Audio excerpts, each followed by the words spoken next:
Are you looking to give your kitchen an instant update without breaking the bank? In this video, I'll show you how to install subway tile backsplash yourself because it's easier than you think.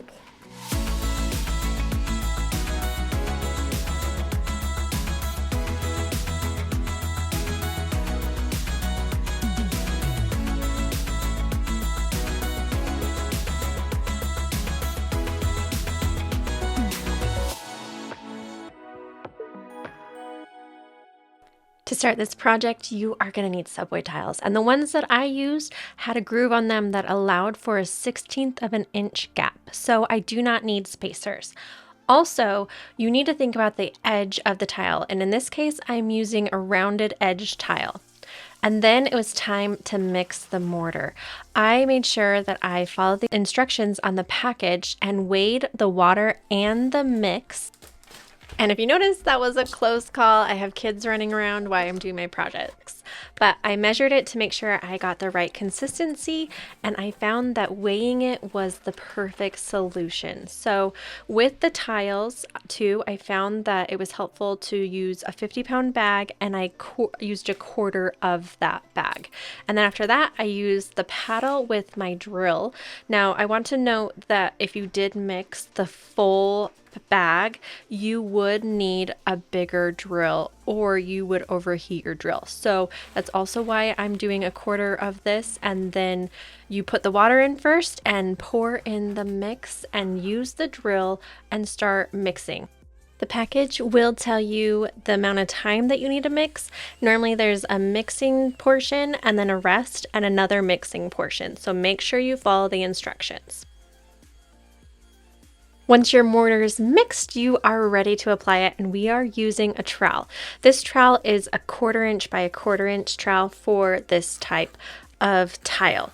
I want to note that different trowel sizes will be used for different tile sizes, but when you are using a subway tile, you can use the 1/4 by 1/4.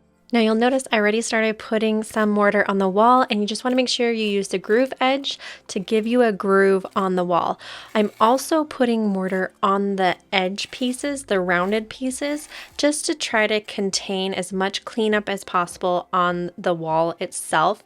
It's okay if you get mortar on the wall, you can wipe it up easily, but if you can try to prevent it as much as possible, that's great. You'll also notice that I am using a level to make sure I am getting a level edge as I'm going up this wall. To start the first row, I am starting with a half of a regular subway tile. So the subway tile I'm using is 3 inches by 6 inches. So this is a 3 by 3 tile piece. And this is just how you're going to start. You're going to go every other, and then the next piece will be a full piece. And I just continued putting the mortar on and the tile. And so we're going to hurry and speed this up and show you how quickly it goes. Quick reminder, because I forgot to mention this, make sure you turn off your power at the breaker box. And you'll notice I am putting spacers at the bottom of the tile to start the tile to give me a space between the countertop and the tile. And you did probably notice the yellow little thing that I was using just a minute ago. That cleans out the grooves between the tiles, and I completely recommend this. This will keep your mortar nice and clean so you don't have to go back and scrape as much out from the grooves before you put grout on.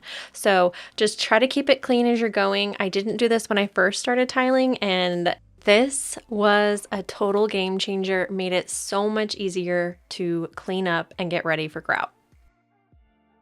Quick tip, because I want you to learn from my mistakes, make sure that you only put enough mortar on the wall that you can put tile on within 20 minutes. Do not overthink that you can do more than that, because it will start setting up quickly on the wall.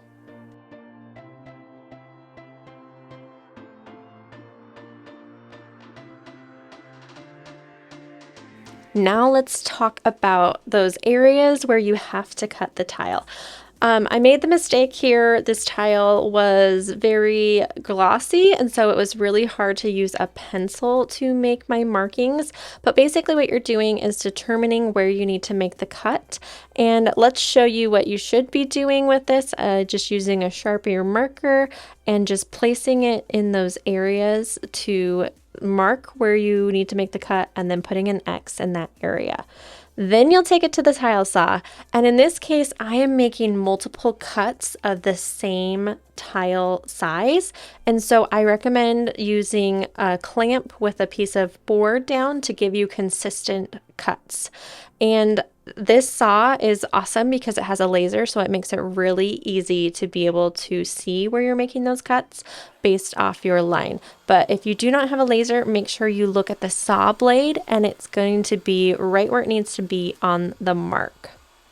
And as you can see, I went to right where that area is going to be. I flip it over and cut the back side because the blade doesn't go all the way through to where you want it to end unless you flip it over and do the other side as well. And on the back side, you can go a little bit farther than you would think. So make sure you kind of remember that. You'll understand once you start cutting with a tile saw.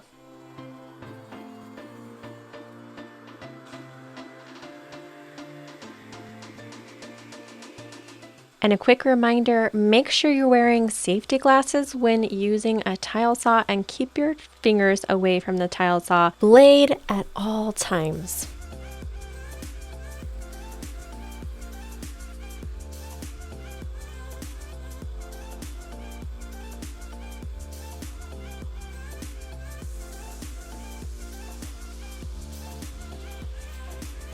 Your tile pieces are cut, they're ready to install into place.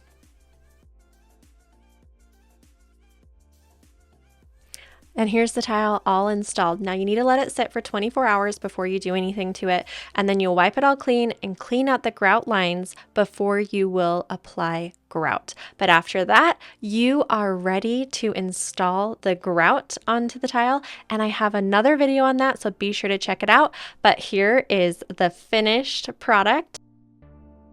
Also link to those floating shelves in the description below.